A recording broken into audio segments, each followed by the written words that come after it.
the biggest security issue in Web3 is social engineering scam. According to reports from FBI last year, more than 4 billion of crypto-related crime related to social engineering scam. The code may be safe, may be secure, but the human psychology is the weak link. Attackers don't need to hack. Sometimes they just need to trick you to click one wrong link or just approve something wrong.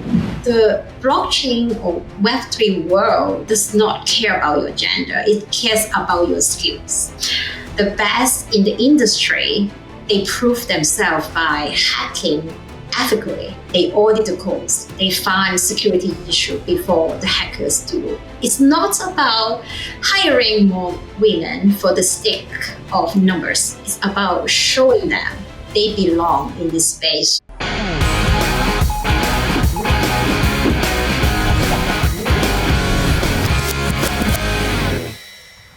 Hi everyone, today is International Women's Day and I'm so excited to welcome Evelyn to the Be Fearless podcast. As the CISO of Trust Wallet, Eve brings extensive experience spanning both traditional finance and emerging technologies. Before Trust Wallet, she spent nearly 12 years at Morgan Stanley leading security programs for some of the biggest names in the industry. Eve is actually our first guest from the Web3 space, bringing a unique security perspective from both TradFi and Web3. And beyond her executive role, she's passionate about education and mentorship, sharing her knowledge at events like Grace Hopper since 2010 and supporting women in tech. So Eve, welcome to the show. We're absolutely delighted to have you here.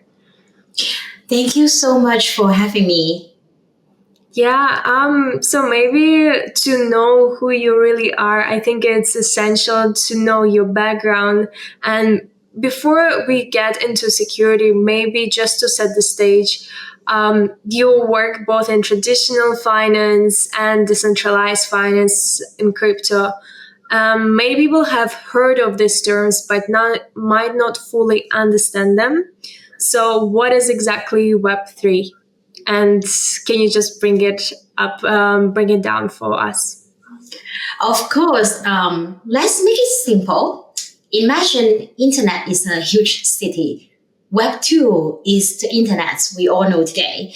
It's like living in a huge city now. Most services are run by large organizations. So if you want to post something online, you want to buy something or even log into your accounts, you go through the platform like Facebook, Google, or your bank.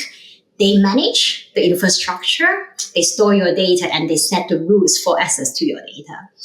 Now, what is Web3? It's like moving to a new city where you own your own house, you own your store, you even own your identity. So instead of relying on a central authority, people own their data, money, digital assets like crypto.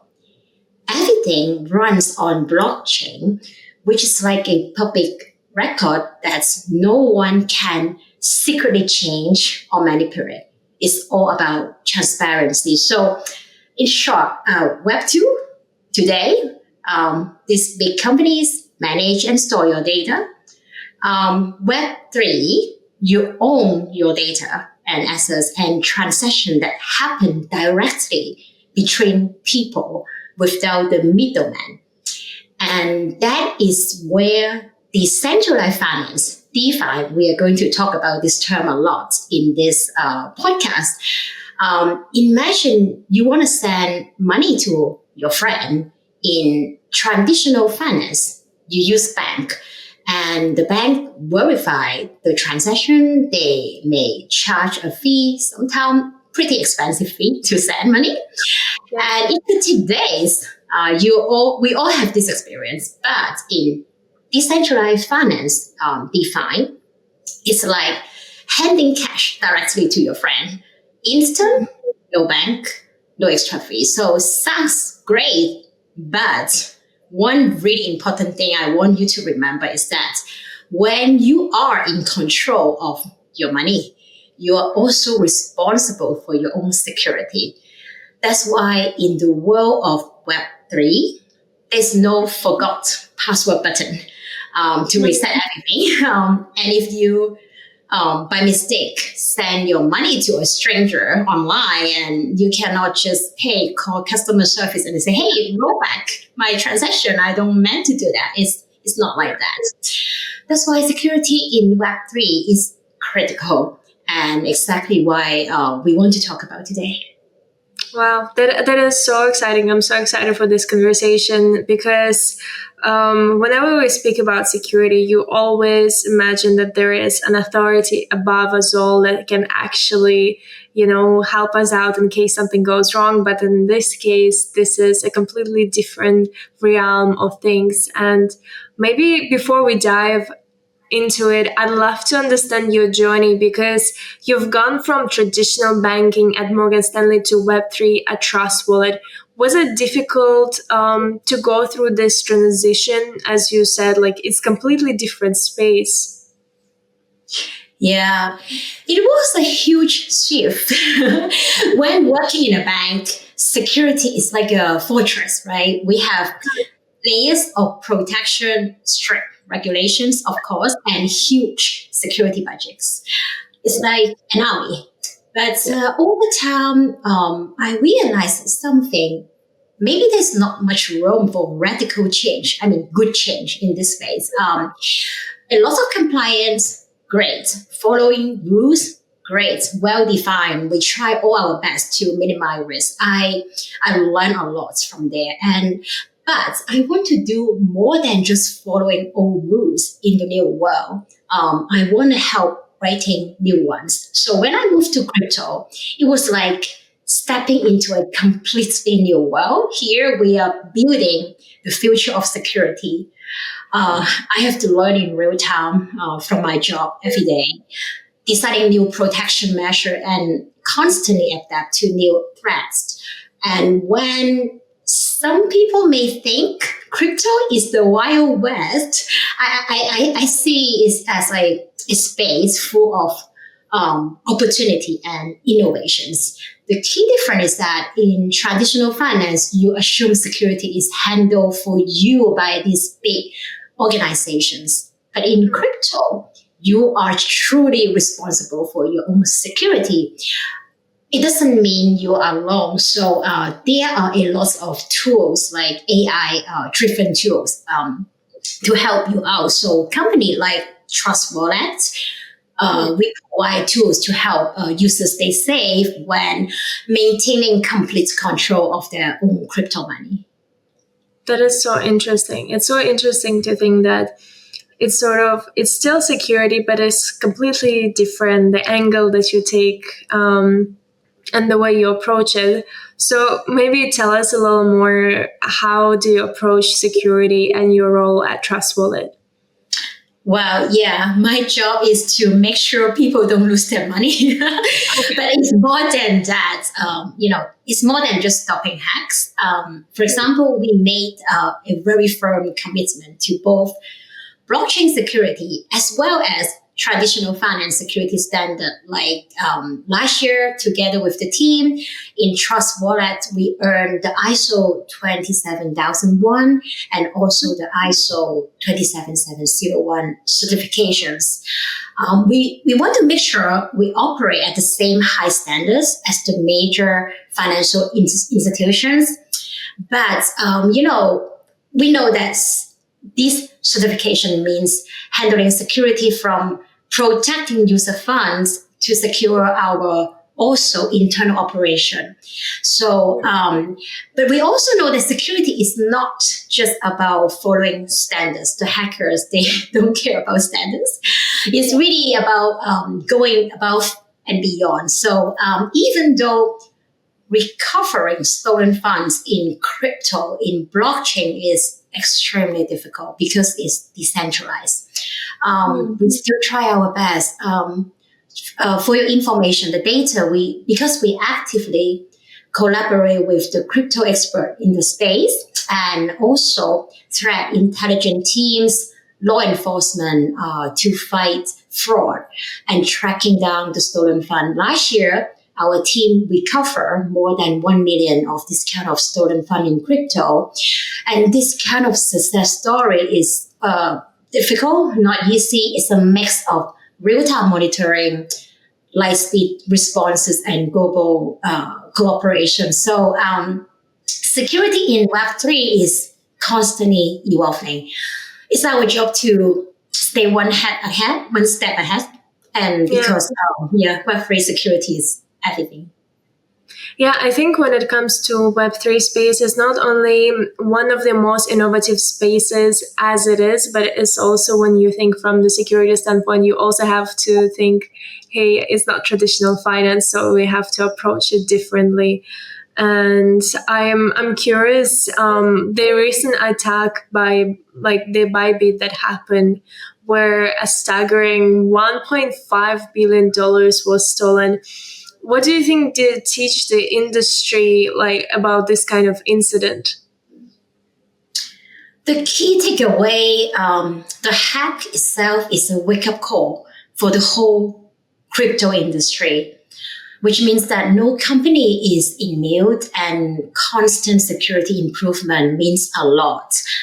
I would summarize 3 lessons to call out. First, your security is only as strong as your weakest link, which means the attack, this time it didn't come from Bybit internal system, but through a third-party vendor. This highlights why supply chain security is critical. Even if your own defense are perfect, and external weakness could still put you at risk. The second lesson is something I personally think Bybit handled this very well. They show leaderships in their response. So they act fast, they communicate openly on social media, they provide constant updates throughout the incidents, and there was no bank run. The transparency is the critical matters in crisis like this. And the way they handle the incident, recover the funds, reinforce the confidence in their platform, but also the crypto industry. The last lesson, I feel really amazed by how the crypto community stepped up. What really stood out was that how the security researchers discovered this, and the blockchain analysts and the independent expert, each from different backgrounds, they joined force. They worked day and night. I know that people, they didn't sleep. They tracked down the stolen fund. We want to prevent the laundering of the stolen fund, and this level of collaboration without a single authority coordinating it behind the scene is truly unique in the crypto world. In traditional finance, is a little bit uncommon to see that, because responses are usually led by centralized authority or institution. But in crypto, we see the experts from different companies, different geos, working together virtually online, protecting the ecosystem 24/7. So this kind of decentralized teamwork is rare, and is one of the most powerful aspects of the Web3 security. Yeah, I think that those are just incredible lessons, and you're right from the perspective of it's a little crazy to imagine that no centralized body really helped out in this whole situation, because in traditional finance, I think banks are still hoping that someone, a bigger brother, is gonna step in and help to solve this issue. But in this case, collaboration really helped, and a lot of companies believe once the breach happens that to some extent it might damage the brand. But actually, as I also spoke to quite a few security leaders, actually being able to say, hey, the breach happened, and being transparent about this is actually uplifts the brand image rather than brings it down. So I think it was an incredible summary. And I think the next topic that's on everyone's mind right now is AI. I don't think right now security leaders have at least one conversation where AI isn't mentioned. And right now it's also becoming essential for wallet security. So what do you think are some examples of how AI is being leveraged to protect the Web3 users? Yeah, I would say we are already using a lot. And before AI, in the crypto world, things are just complex. So staying safe in crypto was much harder. User had to rely on gut feeling and manually check this transaction written in code, not English, to spot scam. And if a hacker launch a phishing attack or smart contract vulnerability, the warning was just so little until it was too late. But now with AI, help users staying ahead of threats.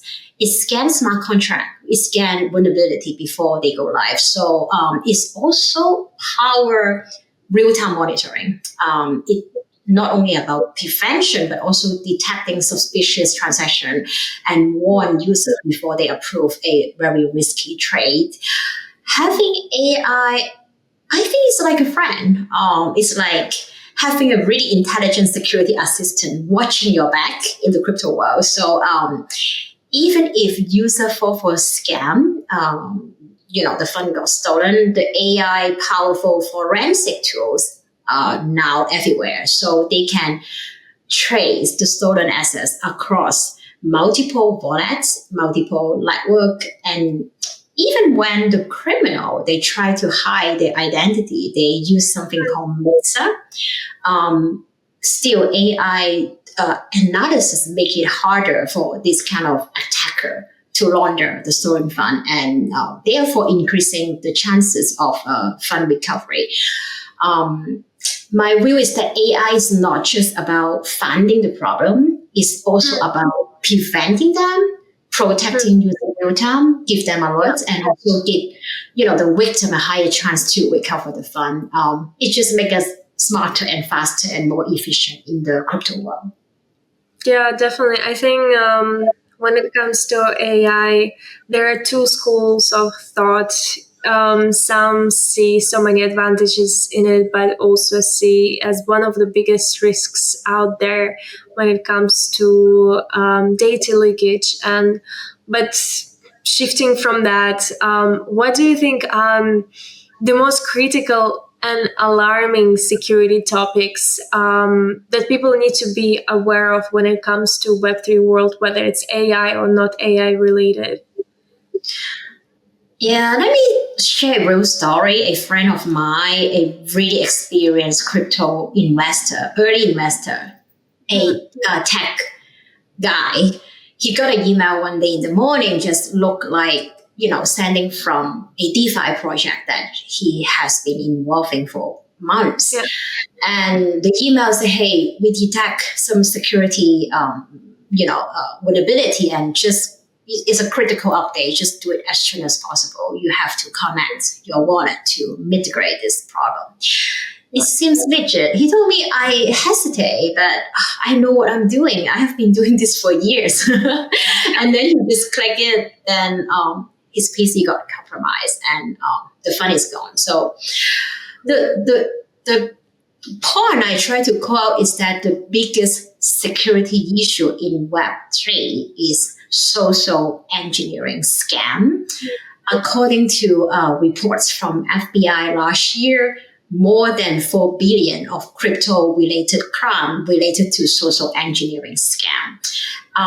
The crypto project itself, the code may be safe, may be secure, but the human psychology is the weak link.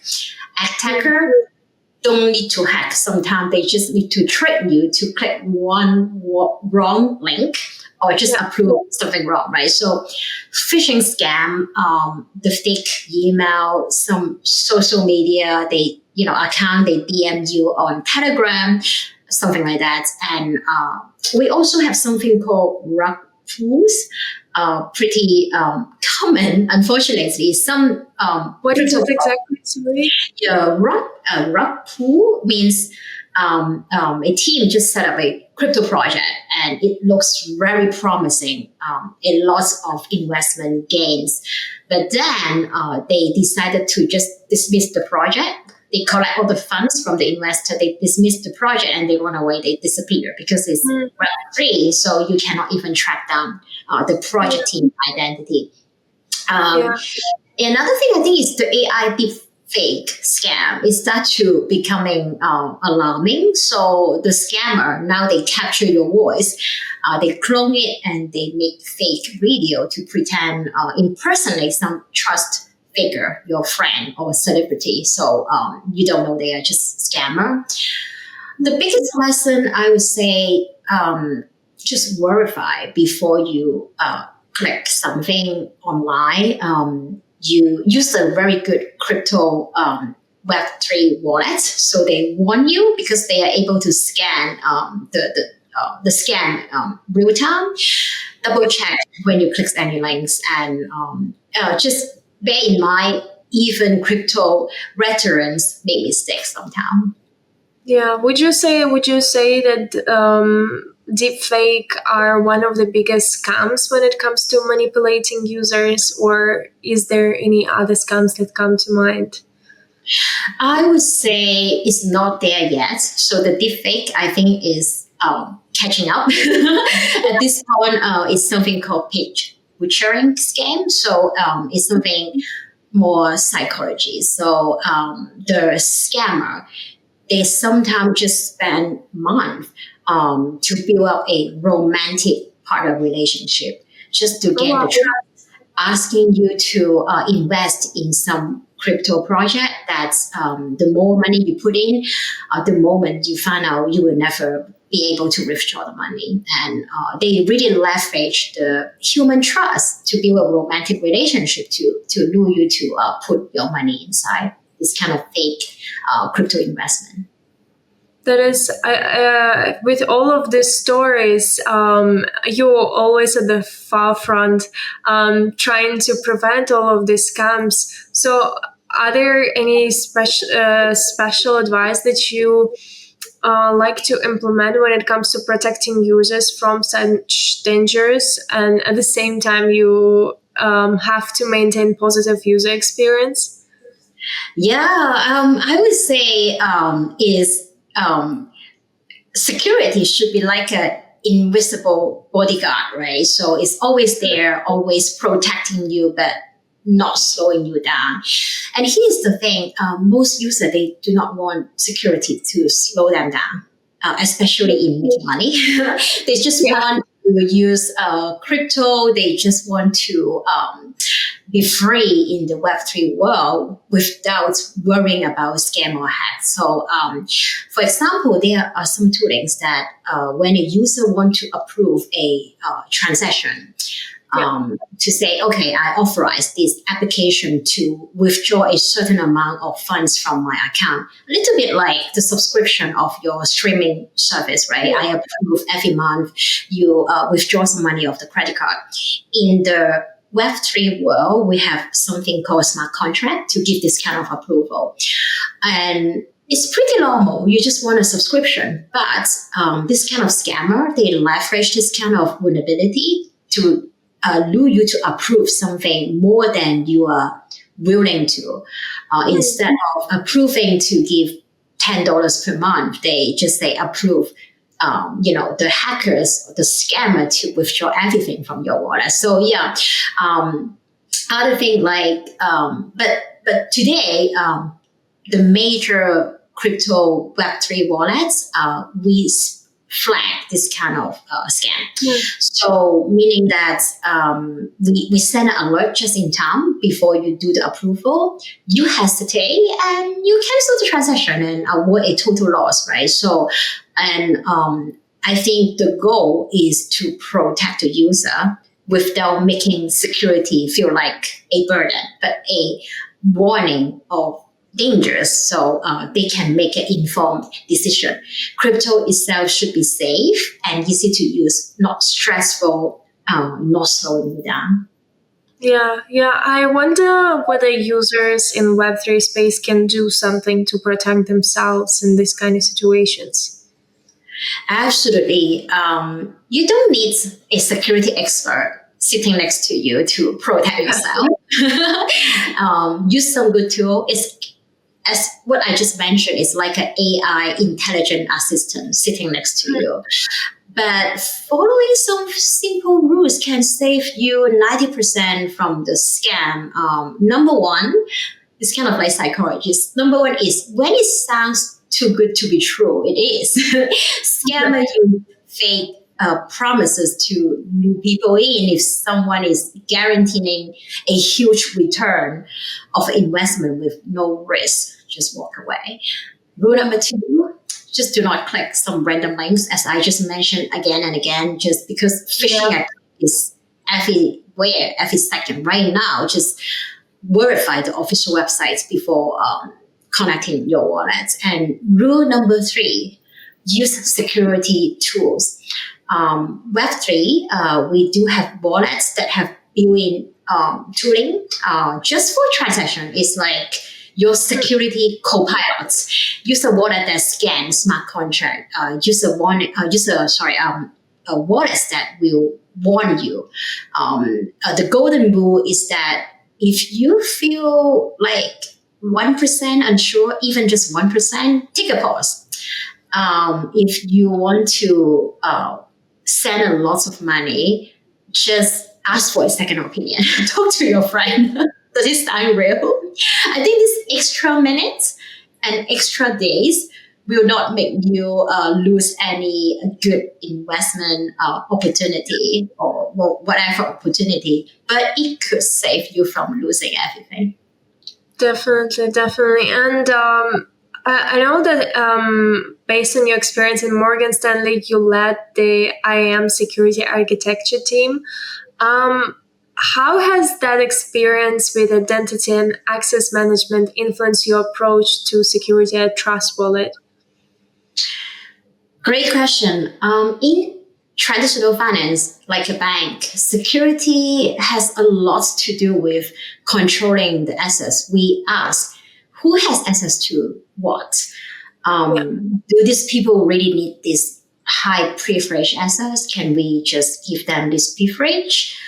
If an account is compromised, how much damage can they do? Always important to ask this question. In the Web3 world, it's similar, but instead of securing the corporate accounts, like the infrastructure and the accounts in a bank, we are also protecting individual users because, as I mentioned, they have to be responsible for their own security, and that's why instead of keep blocking them everything, we keep educating them, give them warning when there is risk. So the key takeaway is a bank can reset your password, can roll back your transaction. But in crypto, you are the one who take full control. So which means that we have to focus on making security both strong and easy to use and continue to educate the user every single second. It's not only about publishing some, materials like the blog post to remind people. We also use social media when there is a new threat, a new hack. We just tell users, hey, this is how you can be affected, related or not related to blockchain. It doesn't matter. So we build features. We help people to protect. The app, we use biometric authentication. And access management in Web3 is not, it's just an IT thing. It's personal. Okay. No, it's very interesting how lessons in one sphere of finance you can actually translate into Web3 space. It's super interesting. And since we are almost on International Women's Day tomorrow, we spoke recently to Jane Franklin, who is also another leading voice in cybersecurity. And she mentioned the importance of attracting and retaining women talent. So tell us more about the volunteer and mentorship work that you do, including campus recruitment and anything else, any stories you can share. Yeah, I think I spent more than 15 years doing campus recruiting, doing mentorship. I have my own mentor, of course, and I love to talk to different people and understand what they are doing, because sometimes security has a lot to do with intelligence. So knowing how other people solving the problem give you totally a different perspective, inspiring you to do it better. The same for career. So you may not have the experience to solve the problem. We have challenges. We have the moments that we don't know how to solve the problem.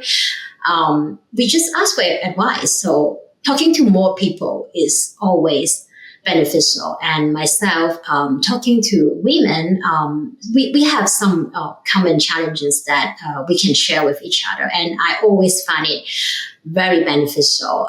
Maybe not at the moment when I talk, but after years, like, oh yeah, that was a really good advice. I think you mentioned something about attracting and retaining women in cybersecurity. I want to talk something about it. It's a really important topic, I think. Here is the reality. At every single security conference, the men's bathroom has a light, but the woman's bathroom is empty. So that's tell you everything about the gender representation in cybersecurity. But here's the thing. The blockchain or Web3 world does not care about your gender. It cares about your skills.